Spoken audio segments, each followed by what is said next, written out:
34 years I spent trying to earn my father's love, convinced that the right gesture, the perfect sacrifice, might finally make him see me as his daughter instead of a disappointment. I saved every spare dollar from working hospital night shifts, dreaming it might fund a vacation someday, maybe an emergency fund for the future I was building alone. Instead, I spent it all on something I thought might change everything between us. One dinner table under buzzing fluorescent light. One moment when I offered my heart wrapped in good intentions. One cruel response that shattered every illusion I'd held about family loyalty. My stepmother pressed her lips together.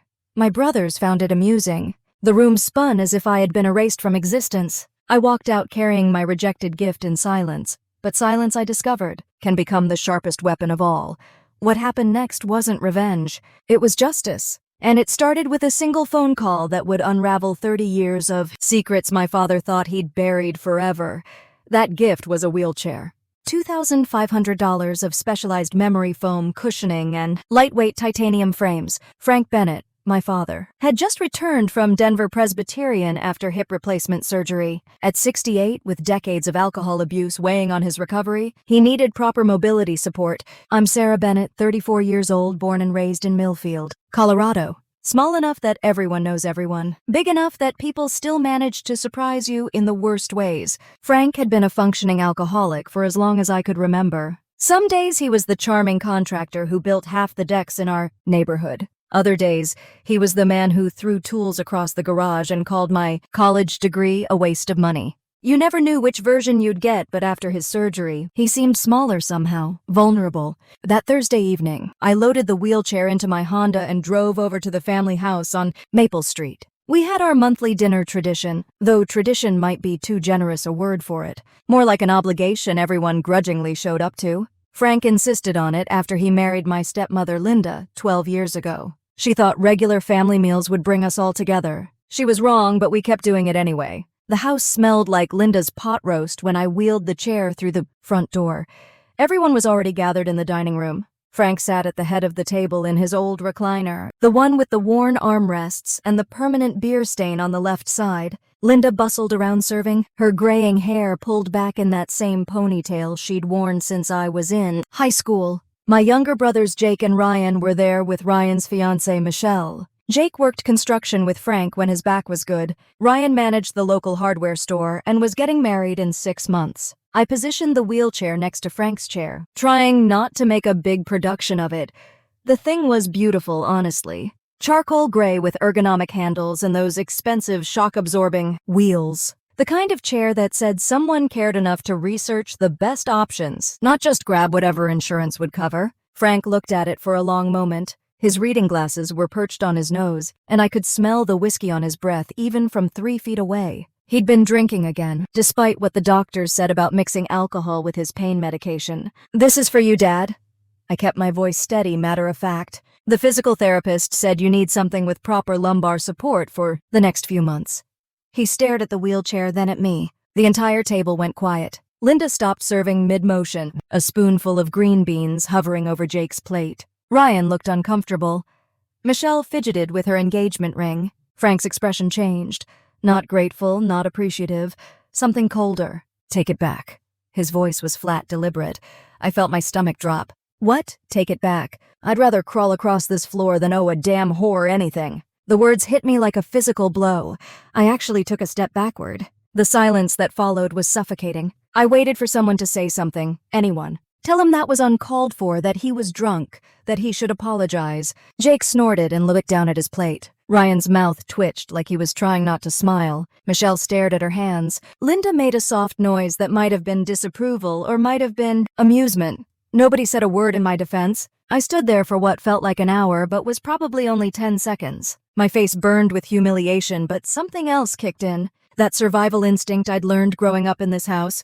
Don't react. Don't give them the satisfaction. Don't let them see you break. I started clearing the dinner plates. My hands moved automatically, stacking dishes, wiping down the table, carrying everything to the kitchen. Linda usually did the cleanup, but she just sat there watching me like this was some kind of entertainment. Frank continued eating as if nothing had happened. The conversation resumed around me, casual comments about work and the weather. When I finished in the kitchen, I walked back to the dining room and wheeled the chair toward the front door. Nobody looked up. I loaded it into my car, closed the trunk with more force than necessary, and got behind the wheel. I didn't drive home. Instead, I found myself on Highway 36, heading nowhere in particular. The dashboard clock read 9:30. The roads were empty except for the occasional semi-truck heading toward Denver. I pulled into the parking lot of a closed gas station and just sat there with the engine running.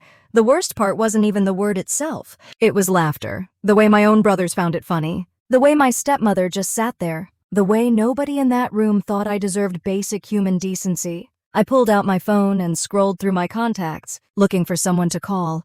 Someone who might understand. But who was I kidding? I'd spent so much time and energy trying to manage my family's dysfunction that I'd forgotten how to maintain normal relationships. My college friends had moved away or moved on. My coworkers were friendly but not close. I had acquaintances, not allies. The realization settled over me like a weight. I was completely alone. I drove to the Holiday Inn by the interstate and paid for a room with my credit card. The clerk, a kid who couldn't have been more than 20, asked if I was okay. I must have looked worse than I thought. Just tired, I told him. The room was generic and clean. Beige carpet, floral bedspread, a landscape painting bolted to the wall. I sat on the edge of the bed in my clothes and stared at the ceiling until morning. Something had changed in that moment at the dinner table. Some final thread of hope had snapped. I was done trying to fix things with my father, done trying to earn a place in a family that had never wanted me there in the first place. By the time the sun came up, I knew exactly what I was going to do. I learned early that in my father's house, silence was safer than speaking up. By the time I was 12, my mother had been gone for nearly a year, and Elaine had moved in with her soft voice and watchful eyes. She was never cruel outright, but she made sure I knew where I belonged. Rory and Darren were her pride, her boys, the ones she fussed over and praised. I was the reminder of another woman's place in my father's life, tolerated more than loved. I buried myself in books, in homework, in anything that gave me a reason to stay in my room with the door shut. Victor used to pass by and shake his head when he saw me hunched over a notebook. He would mutter that real people built things with their hands, that numbers and words were useless. If Darren fixed a fence post or Rory carried lumber into the garage, Victor's chest would puff with pride. I could solve an algebra equation faster than my teacher, and it barely earned a shrug. Years later, the pattern never changed. On my 30th birthday, Elaine hosted a small dinner. She brought out a sheet cake with bright candles, and for a moment I thought maybe there would be warmth that night. Victor stood with his glass looking across the table at my brothers. He raised it to them, not to me. He said his sons knew the meaning of work, that they could handle a hammer and saw, unlike people who spent their lives at desks. The words stung sharper because I was sitting right there, the one whose birthday it was, smiling politely while pretending the knife cutting through the cake didn't feel like it was cutting through me. I told myself to let it go, to accept that nothing I did would measure up. But even after that night, I kept replaying the way Clara, who was only beginning to date Rory, then shifted in her chair, embarrassed for me. Everyone else laughed or nodded, as if it were the most natural thing to dismiss the daughter who had just spent 10 years working double shifts to keep her bills paid and her life steady. From 2018 to 2022, Victor leaned on me more than he would ever admit. His company, Cross & Sons Contractors, was running into problems. He never liked dealing with receipts, payroll, or taxes, so he called me. He made it sound like a favor, like I owed him because I had a degree. I would stop by the office after work at the hospital, sorting through shoeboxes of receipts, half-crumpled invoices, and scribbled notes on the backs of gas station slips. He would sit across the room polishing his tools or talking on the phone while I entered numbers into spreadsheets. He never offered to pay me, not once. If I asked about compensation, he would scoff that the family doesn't have a nickel and dime family, and besides, I should be grateful for the practice. Practice as if I were still a student desperate for experience, not a grown woman who already knew the value of her time. I remember one evening in 2020, sitting at his desk while Rory leaned against the doorway. Rory tossed me an envelope thick with cash. He said it was from the Smith renovation job, that Dad wanted me to log $8,000 in income. I flipped through the bills.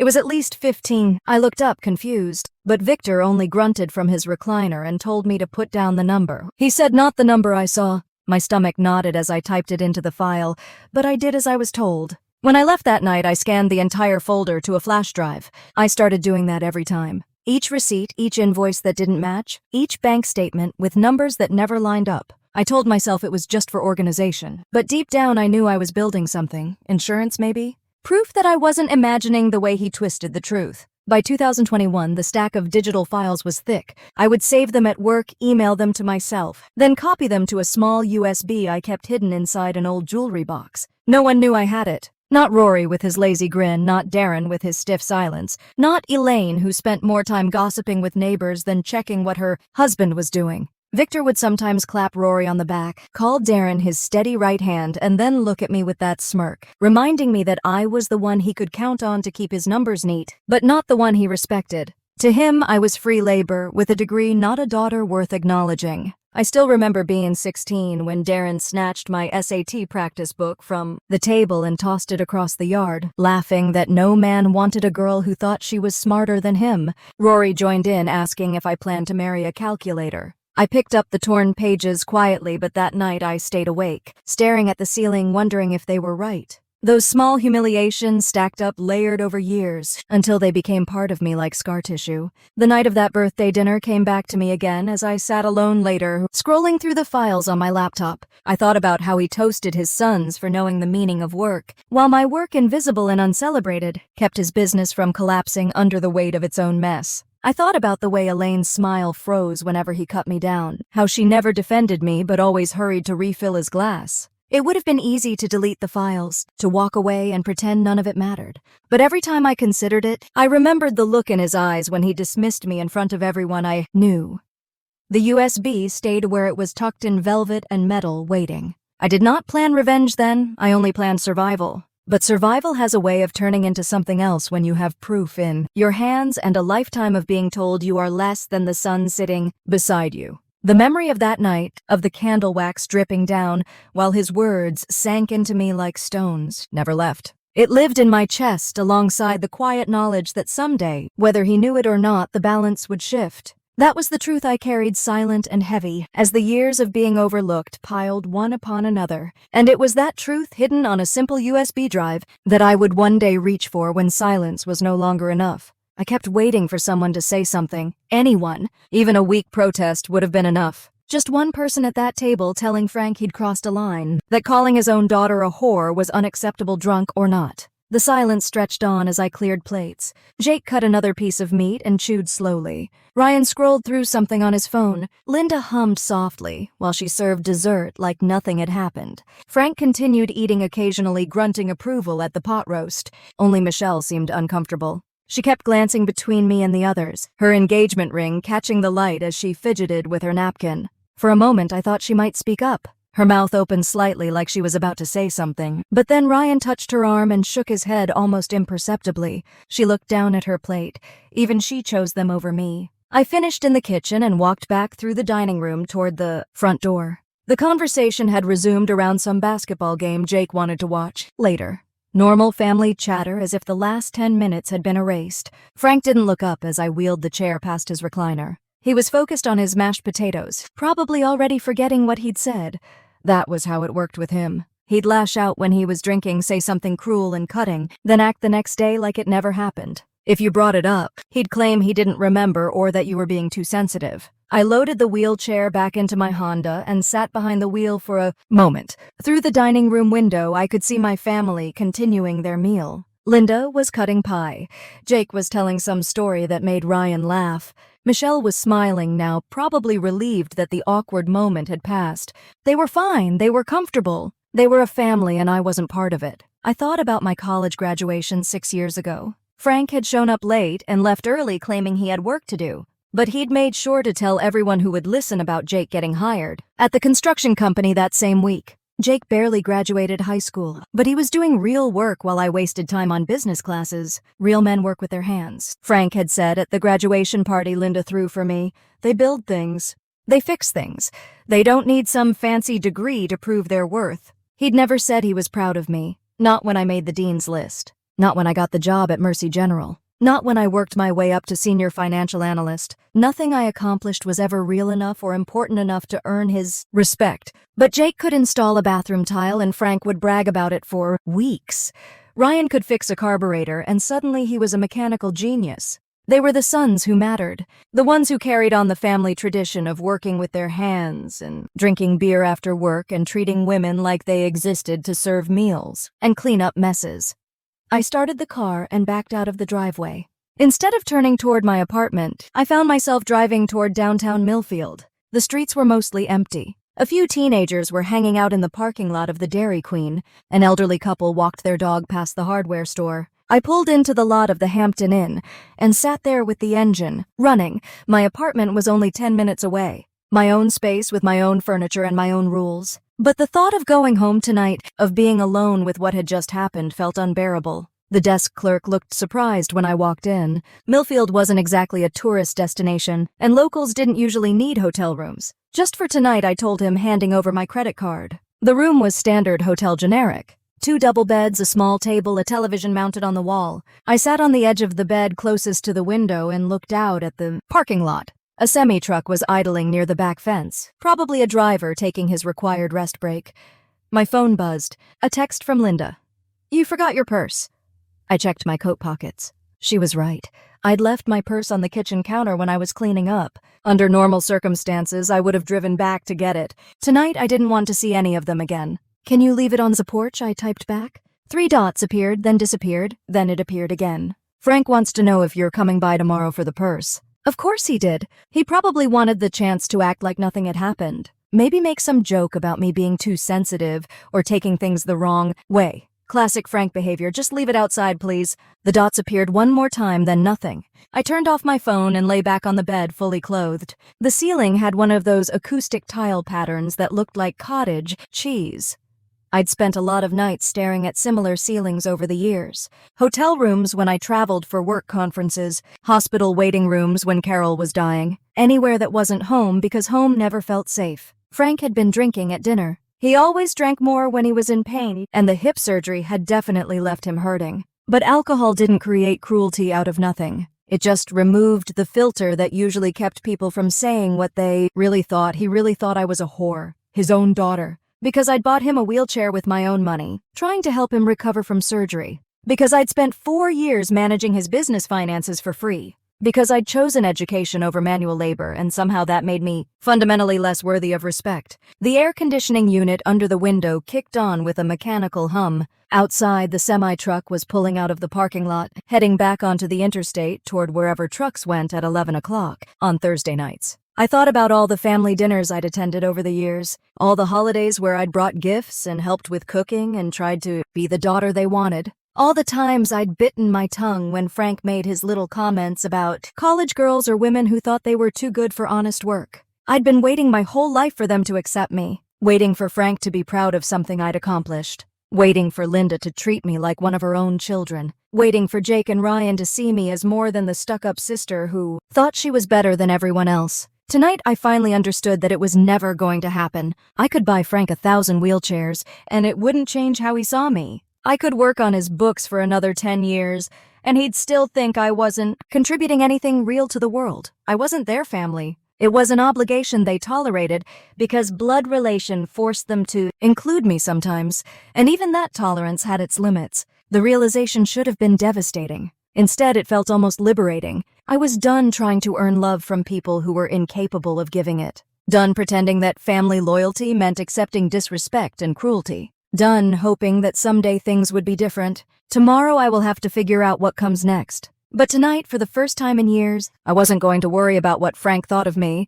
I was finally free. I checked out of the Hampton Inn at 7 and drove straight home. My hands were steady on the wheel, but my mind was racing. Last night had changed everything. The daughter who spent 4 years cleaning up Frank's financial mess was gone. What remained was someone with access to information that could destroy him. My purse sat on the kitchen counter where Linda had left it. No note, no apology. Just my belongings returned like I was some stranger who'd forgotten something at their house. Perfect.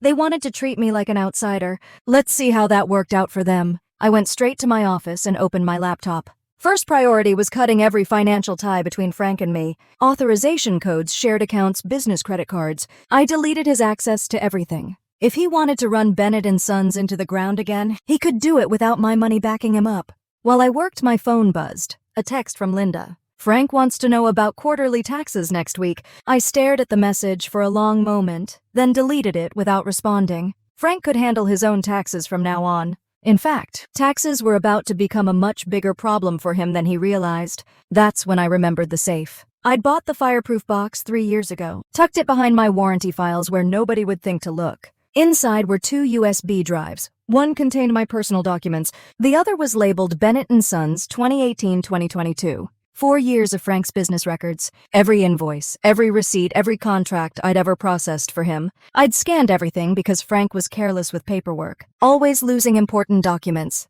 I thought I was protecting him. Turns out I'd been building a case file. I plugged in the USB and opened the first folder. Hundreds of documents filled my screen. My pulse quickened as I clicked through them, seeing Frank's operation with new eyes. What I'd once viewed as sloppy bookkeeping now looked like something else entirely. The Henderson kitchen remodel jumped out immediately. Mrs. Henderson counted $22,000 in cash on our kitchen table, Frank pocketing $6,000 more than he'd reported. I had photos of the money. Bank records showing only $16,000 deposited. Text messages where Frank bragged to Jake about the extra cash. That was just one project, the Wilson deck job. Contract for $8,000, actual payment $10,000 cash. Frank reporting only the original amount. The Patterson bathroom where he charged for premium fixtures but installed standard ones, keeping the difference. The Rodriguez garage where he claimed 8 hours of labor that never happened. Project after project, year after year, Frank had been systematically cheating on his taxes while I unknowingly documented every crime. My breath caught as the scope became clear. This wasn't small-time corner cutting. This was organized fraud spanning multiple years, with evidence detailed enough to make any prosecutor salivate. The smart move would be to delete everything. Pretend I'd never seen it. Take the high road. But Frank had made his choice last night. Family loyalty was supposed to work both ways, and he'd made it crystal clear where I stood in his hierarchy. Below his sons. Below his wife. Below his reputation. Below everything that actually mattered to him. I copied the entire contents to my laptop, then to cloud storage, then burned backup disks. If I was going to do this, I needed insurance against technical failures. My phone rang. Linda again. I let it go to voicemail. Frank's wondering if you're upset about something. He says you seemed strange last night. Strange. Not hurt, not humiliated. Strange. Like my reaction to being called a whore in front of the entire family was some kind of personality quirk he couldn't understand. I deleted the message and opened a new browser window. The IRS website loaded slowly, but when it did, I found exactly what I was looking for. Form 211. Application for award for original information. The whistleblower program. People who reported tax fraud could receive rewards based on how much money the government recovered. Depending on the case, awards ranged from 15 to 30% of collected taxes, penalties, and interest. Frank owed thousands in unpaid taxes. With penalties and interest, the total could reach 6 figures, which meant my reward for turning him in could be substantial. But it wasn't about the money. It was about justice. It was about consequences. It was about Frank learning that some people couldn't be dismissed and discarded without fighting back. I downloaded the form and started reading the requirements. Specific information about violations, documentation supporting claims, details about the taxpayer's identity and location. Everything I needed was sitting on my hard drive. My fingers hovered over the keyboard as reality sank in. Once I filled out this form, there would be no going back. The IRS didn't mess around with tax fraud investigations. Frank's business would be scrutinized, his assets frozen, his reputation destroyed. Jake and Ryan would probably lose their jobs. Linda might lose the house. The family that had spent my entire life making me feel worthless would discover what real powerlessness felt like. A year ago, that thought would have stopped me. Family loyalty. Turning the other cheek. Being a bigger person. Tonight, it felt like justice. I opened the form and clicked on the first field. Name of taxpayer. Frank Bennett, age 68, Millfield, Colorado. Let's see how much the IRS pays for 4 years of evidence. 3 days after I filled out the IRS form, I remembered something Frank had forgotten. During his recovery, I'd set up access to his home security system so I could monitor deliveries and nurse visits. He'd given me the admin login himself, grateful for the help. Typical Frank, never thinking ahead to when that access might become inconvenient. I was curious. Had they even noticed I was gone? Were they talking about Thursday night's dinner? Or had they already moved on like nothing happened? I logged into the system from my laptop. 4 cameras covered the property. Front porch, back patio, living room, and kitchen. The quality was decent enough to see faces and read expressions. Frank had insisted on the upgrade after a string of package thefts in the neighborhood. The live feed showed an empty house. Frank's recliner sat in its usual spot facing the television. Linda's knitting basket was on the side table. Everything looked normal, peaceful even, like a family home where nothing bad ever happened. I scrolled back through the previous day's footage. There was Frank shuffling from kitchen to living room, still favoring his surgical hip. Linda brings him coffee and pills. Jake stopped by after work to check on his father. Ryan and Michelle coming for dinner. A perfect little family taking care of each other. No sign that they'd brutally humiliated their daughter 3 nights ago. No indication that anyone felt bad about it or wondered why I hadn't called. That's when I got the idea.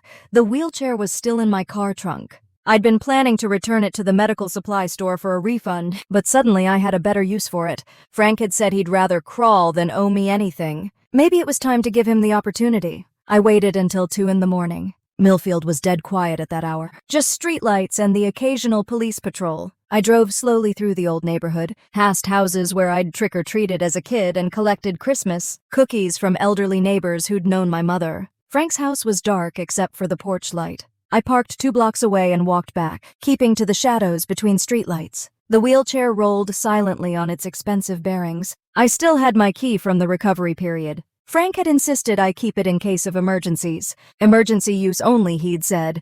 Well, this felt like an emergency to me. The front door opened without a sound. I'd oiled those hinges myself when they started squeaking during Frank's physical therapy sessions. The security system beeped softly, but I knew the code. Frank had used Linda's birthday because he said it was the only date he could. Remember, the living room was exactly as I'd seen it on camera. Frank's recliner dominated the space, surrounded by his reading glasses, TV remote, and half-empty water bottles. The man who'd called me a whore just days ago had been sitting in that chair, comfortable and unaware that his daughter was about to become his worst nightmare. I positioned the wheelchair directly in front of his recliner, close enough that he'd have to move it to get up. Then I went to the back patio and found Linda's gardening trowel, a few scoops of mud from the flower bed spread carefully on the wheelchair's seat and wheels. It needed to look like it had been sitting outside, abandoned and forgotten. The whole operation took less than 10 minutes. I locked the door behind me and walked back to my car, adrenaline making my hands shake slightly. By the time I got home, it was almost 3 in the morning.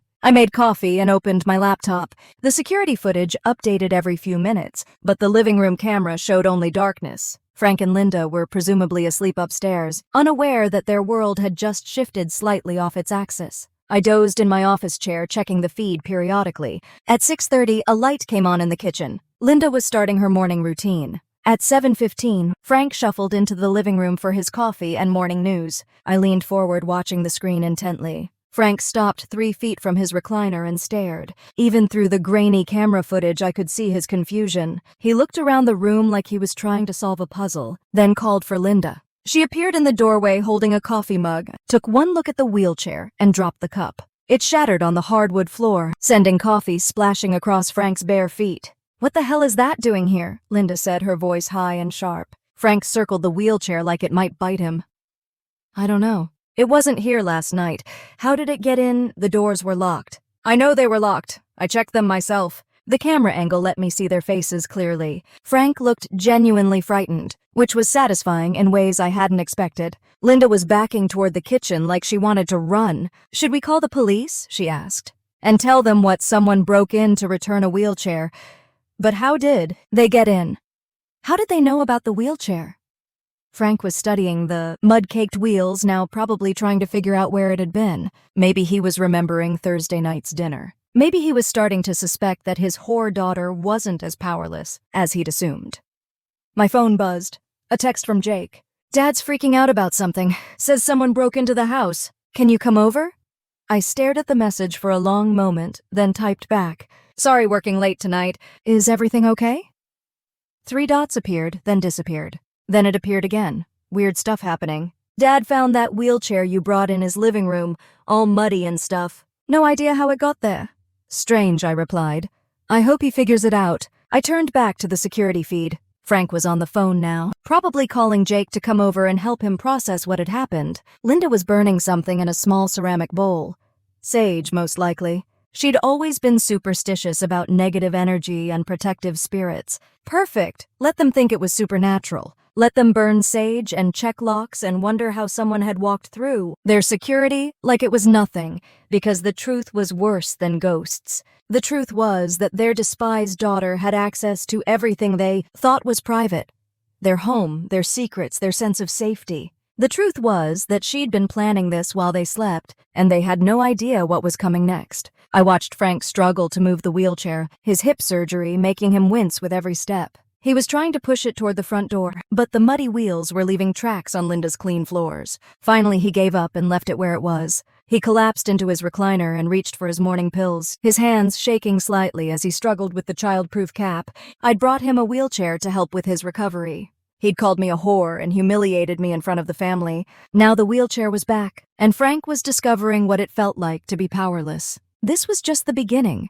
Frank called that afternoon while I was at work. I let it go to voicemail, then listened to the message during my lunch break. "This is your father. I don't know what kind of game you think you're playing, but it stops now. You want to act like a child? Fine. But don't bring this nonsense to my house again. We're a family, and families don't tear each other apart over hurt feelings. Families don't tear each other apart." Rich coming from the man who'd called his daughter a whore 3 days ago. I deleted the message and went back to my spreadsheets. Let Frank stew in his confusion. Let him wonder how someone had walked through his security like it was nothing. The truth would hurt him more than any mystery. That evening, Jake texted me again. "Dad's acting weird. Keep talking about you. Says you're trying to divide the family." I stared at the message, weighing my response. Jake had laughed when Frank called me a whore. He'd sat there eating pot roast while his father humiliated his sister. But now he was suddenly concerned about family unity. "I'm not dividing anything," I typed back. "Just taking care of myself." What's that supposed to mean? It means I'm done being the family punching bag. 3 dots appeared and disappeared several times. Finally, he sent back a simple okay, but the real revelation came at 2 in the morning when my phone rang. Ryan's name appeared on the screen. I almost ignored it, but something made me answer. Sarah. Ryan's voice was slurred, heavy with alcohol. "Are you awake? I am now." "What's wrong? Nothing's wrong. Everything's wrong. I don't know." He was rambling, the words spilling out like he'd been holding them back for hours. "Michelle's mad at me. She keeps asking about Thursday night, about what Dad said to you." "What about it?" "She thinks we should have stood up for you. Said something." "She's right, you know. Dad was out of line." I sat up in bed, suddenly wide awake. Ryan had never acknowledged that Frank treated me badly. Ever. He'd always acted like the favoritism was normal, like I was imagining things. "Why didn't you say something then? I don't know." Ryan's voice was barely a whisper. "Dad gets so angry when anyone questions him, and you always seemed so strong, like you could handle it. Like you didn't need us to protect you.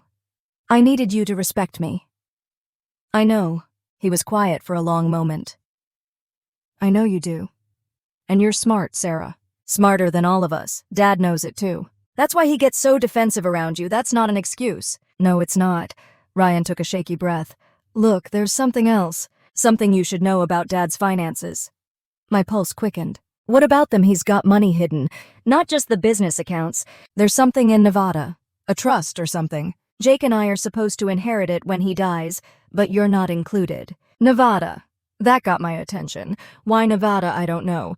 Tax reasons, maybe? Dad set it up years ago before he married Linda. Said it was to protect family assets from lawsuits or government seizure. How much money? Ryan was quiet for so long I thought the call had dropped. "A lot," he finally said. "Enough that Dad could retire tomorrow if he wanted to. Enough that Jake and I would never have to worry about money. But not me. Not you. And Sarah, I feel like shit about it. It's not right. You're his daughter too." The line went quiet except for Ryan's labored breathing. He was drunk enough to be honest, which meant this conversation might never happen again. I needed to keep him talking. "Does Michelle know about the trust? God, no. If she knew Dad was hiding money while claiming he couldn't afford to help pay for our wedding, she'd lose her mind. Smart woman. Yeah, she is. Too smart for this family, probably. She keeps asking why Dad treats you so differently. Why he praises Jake and me for basic stuff but acts like your college degree is worthless. I didn't have an answer for that. Or rather, I had too many answers. None of them flattering to Frank's character." Sarah. Ryan said, his voice getting smaller. "I think Dad's scared of you. Scared of me. You're the only one who really understands his business. The only one who knows how the money works. If you ever decided to cause problems for him, you could probably do real damage." The irony was perfect. Ryan had no idea how right he was, or how much damage I was already planning to cause. "I have to go," Ryan said suddenly. "Michelle's coming back upstairs. But Sarah, I'm sorry. About Thursday night, about all of it. You deserved better from us." The line went dead. I lay in bed staring at the ceiling, processing what I'd learned. Frank had a secret trust in Nevada worth enough money to fund early retirement. He'd explicitly excluded me from inheriting anything. and my brothers felt guilty enough about it to confess when they were drunk. More importantly, Frank was scared of me. He knew I had access to his financial records. He knew I understood his business better than anyone else in the family. He just didn't know I was planning to use that knowledge against him. The next morning, I called in sick to work and drove to the county law library. I needed to understand how Nevada trusts worked and whether they were required to be reported on federal tax returns. The research took most of the day, but the results were fascinating. Nevada allowed for dynasty trusts that could last for centuries, protecting assets from taxes and creditors, but they still had to be reported to the IRS if they generated income or if the grantor maintained control over the assets. If Frank was hiding a Nevada trust from his tax returns, he wasn't just cheating on his construction income. He was committing federal tax fraud on a much larger scale. I drove home with my head spinning. The evidence I'd already collected was damaging enough to destroy Frank's business. But if I could prove he was hiding a Nevada trust, the consequences would be far more severe. We were talking about felony charges, substantial prison time, complete financial ruin. That evening I updated my IRS whistleblower application. I added everything Ryan had told me about the Nevada trust. I included my suspicions about unreported trust income. I noted Frank's history of hiding assets and evading taxes. Then I did something I'd never done before. I researched whether the IRS investigated family members who reported each other. The answer was simple. The IRS didn't care about family relationships. They cared about collecting taxes and punishing people who cheated the system. If I had evidence of Frank's crimes, they wanted to see it. For the first time since Thursday's dinner, I smiled. Frank thought he could humiliate me and I'd just disappear. He thought family loyalty would protect him from consequences. He thought his secret Nevada trust would keep him safe from government scrutiny. He was wrong on all counts. I opened my laptop and began typing a detailed letter to accompany my whistleblower application. Frank wanted to play games with his daughter's dignity. Let's see how he felt about playing games with federal tax investigators. 2 months passed before I heard anything back from the IRS. 2 months of watching Frank through the security cameras, seeing him gradually relax as the wheelchair incident faded into family mythology. Linda had convinced herself it was teenage pranksters. Jake thought maybe someone was trying to intimidate Frank over a construction dispute. Only Ryan seemed to suspect the truth, and he was too guilty to voice his suspicions. I went to work every day, managed hospital budgets, and attended meetings about fiscal responsibility. The irony wasn't lost on me. During the day, I helped ensure a major medical center followed every financial regulation. At night, I watched my father's house and waited for federal investigators to destroy his life. The letter arrived on a Tuesday. Plain envelope, no return address, but I recognized the IRS seal immediately. My hands shook as I opened it. Miss Bennett, your submission regarding potential tax violations has been received and assigned to our Criminal Investigation Division. An agent will contact you within 30 days to discuss your allegations and review supporting documentation. Criminal Investigation Division. Not just an audit or administrative review, they were treating Frank's case as a potential crime. I celebrated quietly that night with a bottle of wine and takeout Chinese food. Frank thought he was untouchable, that small contractors flew under the radar indefinitely. He was about to learn how wrong he was. The call came 3 weeks later. Agent Patricia Martinez, IRS Criminal Investigation. She wanted to meet at a coffee shop in Denver, away from prying eyes and small-town gossip. Agent Martinez was younger than I'd expected, probably mid-30s, with sharp eyes and an immediately trustworthy manner. She ordered black coffee and got straight to business. The evidence you provided is substantial, she said, reviewing a file folder. We've been able to corroborate several of your allegations through independent sources. Bank records, vendor interviews, client statements. Your father has been systematically underreporting income for over a decade. What happens now? We expand the investigation. Interview witnesses, subpoena additional records, build a comprehensive case. She looked up from her notes.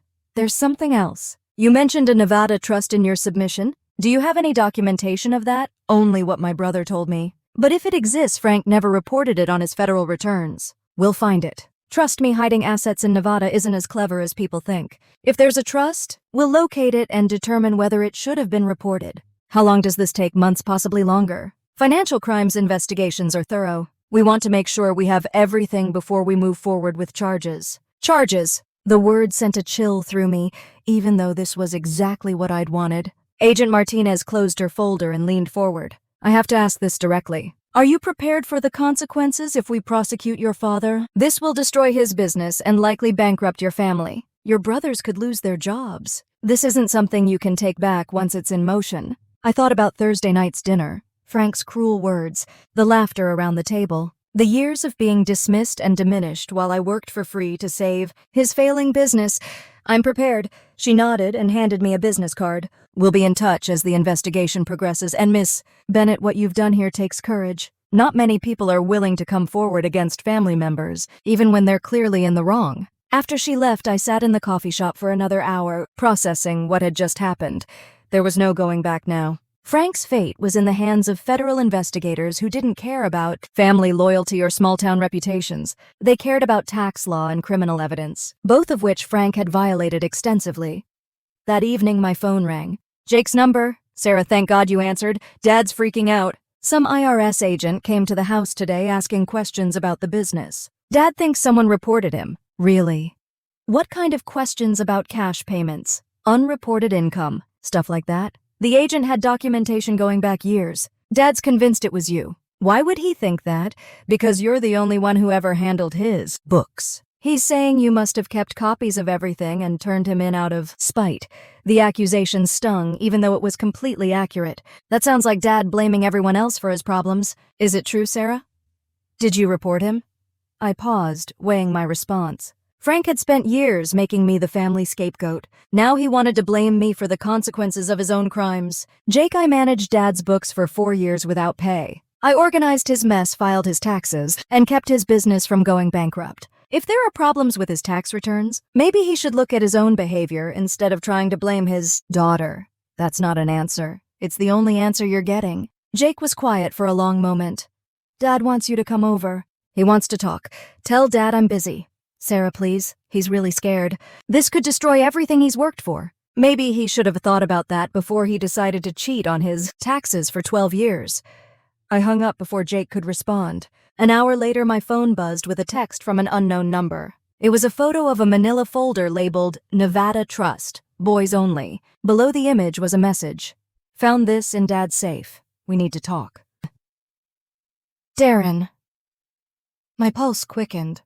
Darren had found the trust documents, physical proof of what Ryan had told me during his drunk confession. I called the number immediately. Where did you find that? Sarah? Darren sounded shaken. Dad asked me to get some insurance papers from the safe. This was underneath them, like he was trying to hide it. What does it say? It's a trust document from 2015. Lists Jake and Ryan as beneficiaries, but you're not mentioned anywhere. There's account statements showing over $200,000 in assets. $200,000. More than enough to fund Frank's retirement or pay for Ryan's wedding, or help any of his children who might need financial support. Money that Frank had hidden while claiming he couldn't afford to help me with college loans or medical bills. Darren, does this look legal to you? I don't know. But if Dad had this much money hidden away while we were struggling to keep the business afloat while you were working for free to save us from bankruptcy, that's pretty messed up. That was the most honest I'd ever heard from Darren about Frank's treatment of me. Are you going to tell Jake and Ryan? I already texted Ryan. He's coming over tonight. Jake's still at Dad's place trying to calm him down about the IRS thing. What are you going to do with the documents? I don't know yet. But Sarah, if Dad really has been hiding money from his taxes, if that's why the IRS is investigating him, then maybe he deserves whatever's coming. The line went quiet. Darren had never questioned Frank's authority before, never suggested that our father might be anything less than a hardworking, honest businessman.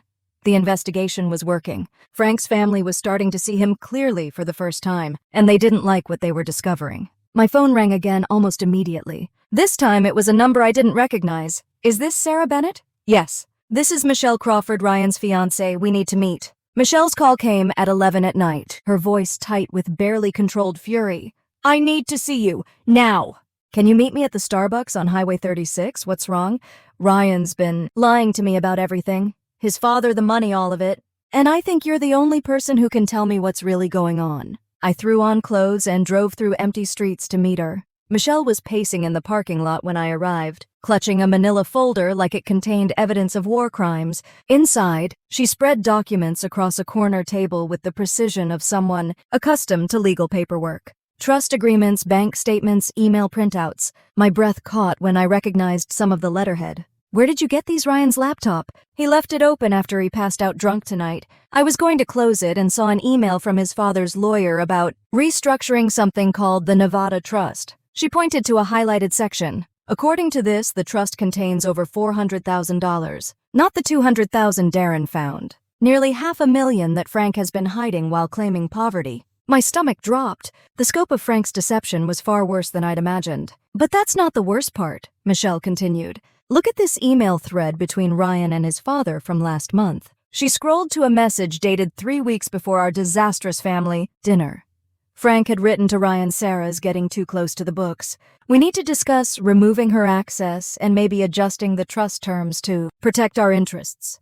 Ryan's response was devastating. Agreed. Sarah asks too many questions. Maybe it's time to cut her out completely and make sure she can't cause problems later. They'd been planning to exclude me from Frank's business and financial affairs weeks before the wheelchair incident. Thursday's dinner wasn't a spontaneous moment of cruelty. It was a calculated move to drive me away so they could hide their crimes. Without interference, Michelle leaned forward, her voice dropping to a whisper. There's more. Ryan's been texting with someone named Marcus Chen about moving money offshore. They're planning to liquidate the Nevada Trust and transfer everything to accounts in the Cayman Islands. Show me. She pulled up Ryan's text messages. The conversation with Marcus was damning. References to urgent asset protection, discussions about untraceable wire transfers, suggestions about creating shell companies to hide ownership. They know the IRS investigation is serious, and they're planning to move the money where federal agents can't touch it. When are they doing this? According to these messages tomorrow, Marcus is flying in from Las Vegas tonight to handle the transfers personally. I stared at the evidence, my mind racing. If Frank and Ryan successfully moved the money offshore, the IRS investigation would find empty accounts and unprovable assets. Frank might face fines and penalties, but he'd keep most of his hidden wealth. Michelle gathered the papers. I'm taking all of this to the FBI tomorrow morning. Moving money offshore to avoid federal investigation is a felony. Ryan and your father are about to become fugitives. Wait, I need copies of everything. Why? Because the FBI investigation will take months, and by then the money will be gone. But I know someone who can stop the transfers tonight. I called Agent Martinez from my car. She answered on the second ring, sounding wide awake despite the late hour. Ms. Bennett, what's happened? Frank's planning to move money offshore tomorrow to avoid your investigation. I have evidence of wire transfer arrangements and shell company formations. Can you get me that evidence tonight? I'm driving to your office now. Agent Martinez was waiting in the federal building lobby 30 minutes later. I handed her copies of everything Michelle had found, watching her expression grow grimmer as she reviewed the documents. This changes everything, she said. We're looking at money laundering and obstruction of federal investigation. Charges now. These are serious felonies with mandatory prison time. Can you stop the transfers? I'm calling a federal judge right now to request an emergency asset freeze. By morning, every account connected to your father will be locked down tighter than Fort Knox. She paused, studying my face. Ms. Bennett, you understand that this evidence implicates your brother Ryan directly. He'll be arrested along with your father. I thought about Ryan's drunk confession 2 months ago, how guilty he'd seemed about excluding me from the trust. But guilt hadn't stopped him from planning to steal money from federal investigators. Ryan made his choice when he decided to help Frank hide assets from the IRS. Agent Martinez nodded. We'll need Michelle to testify about how she obtained this evidence. Is she willing to cooperate? She broke up with Ryan tonight. I think she'd be happy to see him in federal prison. I drove home as the sun was rising, emotionally drained, but oddly satisfied. Frank thought he could manipulate me into leaving quietly, then hide his stolen money where authorities couldn't find it. He'd underestimated both his daughter's intelligence and the federal government's reach. My phone buzzed with a text from Jake. Dad had chest pains last night. He's in the hospital. Where are you? I stared at the message for a long moment, then deleted it without responding. Frank's medical problems were no longer my concern. He'd made that clear when he called me a whore and tried to frame me for his own crimes. Agent Martinez called at 9 a.m. The asset freeze is in effect. Every account, every property, every investment connected to your father or the Nevada Trust is now under federal control. And Miss Bennett, you'll be interested to know that our forensic accountants found additional hidden accounts in Delaware and Wyoming. The total hidden assets exceed $600,000. $600,000. Money that Frank had stolen from taxpayers while his daughter worked for free to save his business. Money he'd planned to give only to his sons while excluding the child who'd kept him from bankruptcy. How much of that will the government recover? All of it, plus penalties and interest. Your father's looking at complete financial ruin and probably 5 to 10 years in federal prison. What about Ryan? He'll be arrested this afternoon, along with Marcus Chen. Moving money to avoid federal investigation carries the same penalties as the original tax fraud. I hung up and sat in my kitchen, watching morning sunlight stream through windows that Frank would never see as a free man again. He'd spent my entire life treating me like I was worthless, like my intelligence and education meant nothing compared to his son's manual labor. Now that same intelligence had destroyed everything he'd worked to build and protect. Justice, it turned out, was a dish best served with federal prosecution and asset forfeiture. My phone rang one more time. Linda's number. Sarah, please. Your father's in the hospital and the FBI is at our house with search warrants. Whatever you've done, please undo it. He's dying. Frank wasn't dying. He was just finally facing consequences for 30 years of treating people like they existed to serve him. I turned off my phone and made myself breakfast. For the first time in my adult life, I didn't worry about what Frank thought of me. The final IRS report landed on Agent Martinez's desk 6 months after Ryan's arrest. She called me that afternoon with numbers that made my head spin. Your father owes $1.4 million in back taxes penalties and interest spanning 12 years of systematic fraud. The government has seized all real estate business assets and hidden accounts totaling just over $800,000. He's still short by $600,000, which means bankruptcy and potential criminal prosecution. What about the plea deal? Frank accepted it this morning.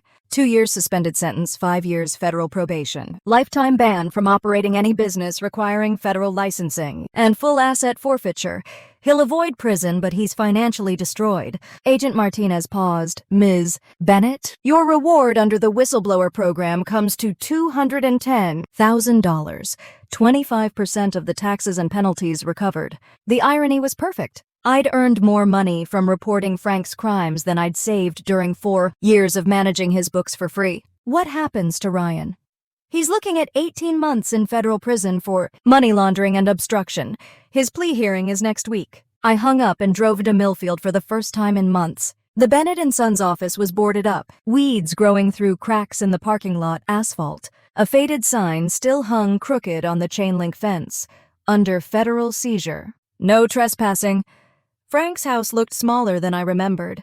The lawn was overgrown, newspapers piled on the front steps. A red foreclosure notice was taped to the front door. Through the windows, I could see empty rooms where furniture used to be. My phone buzzed with a text from Jake. Dad's living in a studio apartment behind the hardware store. Can barely afford groceries. Are you happy now? I deleted the message without responding. Frank's financial situation wasn't my responsibility. It was the consequence of 30 years of tax fraud. The real devastation became clear over the following weeks as I watched my family disintegrate from a distance. Ryan was sentenced to 15 months in federal prison and lost his job at the hardware store. No one in town would hire a convicted felon, especially one whose crimes had made headlines in the local newspaper. Michelle had moved back to Boulder and started dating a lawyer from her firm. She posted photos on social media of weekend trips to Aspen and dinner at expensive restaurants. Her life had improved dramatically since cutting ties with the Bennett family. Jake lasted 3 months trying to run his own contracting business before admitting defeat.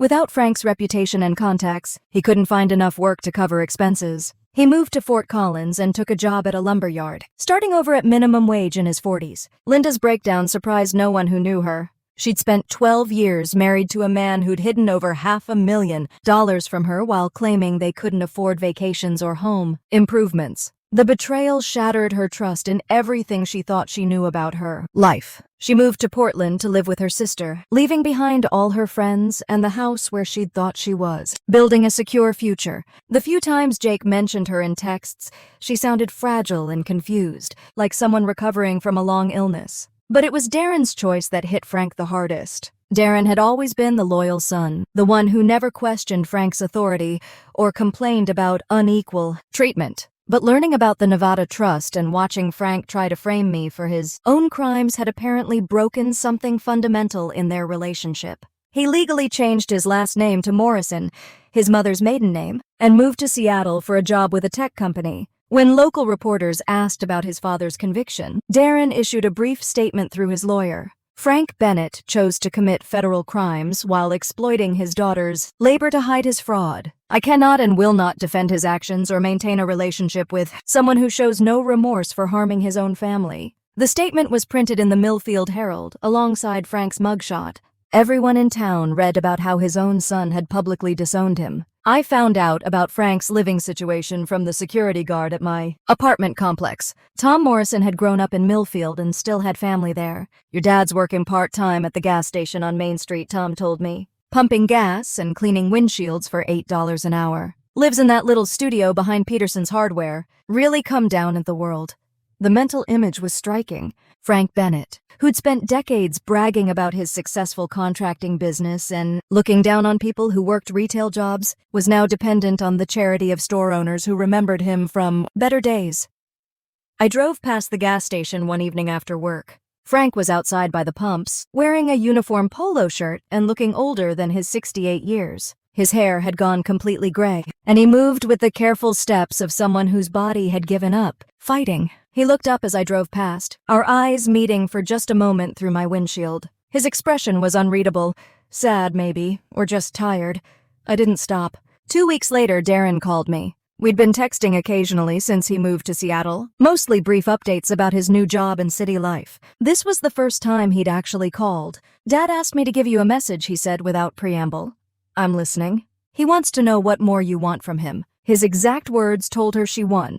Ask her what more she wants. I thought about that for a long moment. Frank still didn't understand that this had never been about winning or losing. It had been about consequences and justice. Tell him I don't want anything more, I said finally. Tell him I just wanted him to understand what it feels like to be looked down on by people who are supposed to care about you. Darren was quiet for a while. He's not the same person, you know, the man who called you that name at dinner. Prison scared him even though he didn't end up going. Losing everything scared him. He's broken Sarah. Good, I said, and meant it. Maybe being broken will teach him some empathy. Are you ever going to forgive him?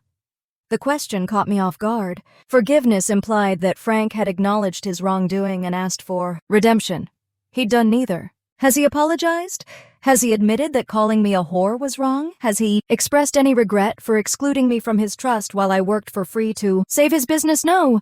Then there's nothing to forgive yet. Forgiveness requires remorse, and Frank's only sorry he got caught. After Darren hung up, I sat in my living room thinking about forgiveness and justice and whether the two were mutually exclusive. Frank had lost his business, his house, his reputation, and his family. He was working minimum wage jobs and living in poverty for the first time in his adult life. Was that enough punishment for 30 years of tax fraud and emotional abuse? Was there some point where revenge became cruelty?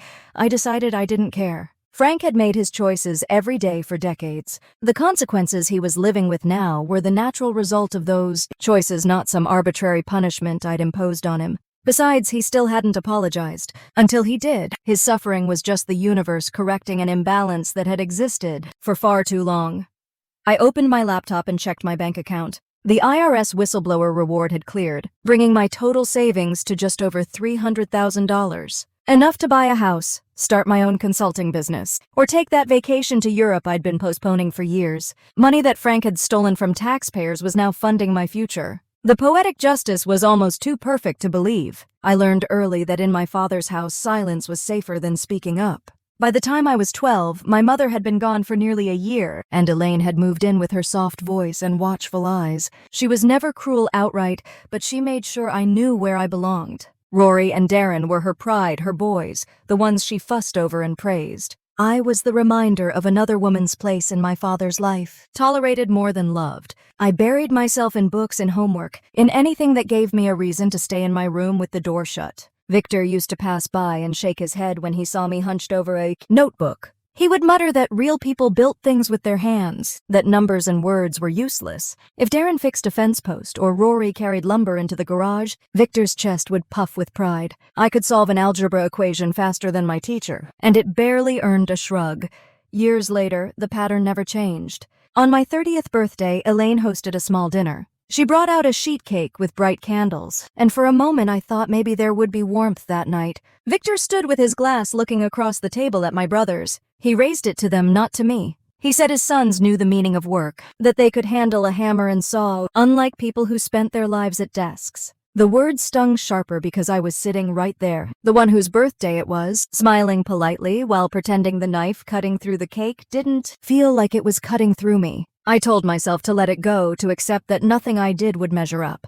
But even after that night, I kept replaying the way Clara, who was only beginning to date Rory, then shifted in her chair, embarrassed for me. Everyone else laughed or nodded, as if it were the most natural thing to dismiss the daughter who had just spent 10 years working double shifts to keep her bills paid and her life steady. From 2018 to 2022, Victor leaned on me more than he would ever admit. His company, Cross & Sons Contractors, was running into problems. He never liked dealing with receipts, payroll, or taxes, so he called me. He made it sound like a favor, like I owed him because I had a degree. I would stop by the office after work at the hospital, sorting through shoeboxes of receipts, half-crumpled invoices, and scribbled notes on the backs of gas station slips. He would sit across the room polishing his tools or talking on the phone while I entered numbers into spreadsheets.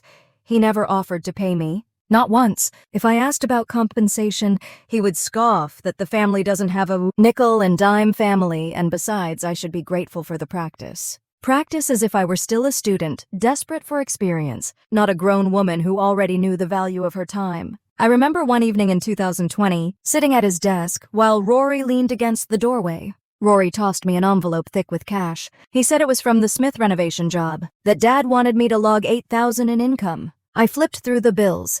It was at least 15. I looked up, confused. But Victor only grunted from his recliner and told me to put down the number. He said not the number I saw.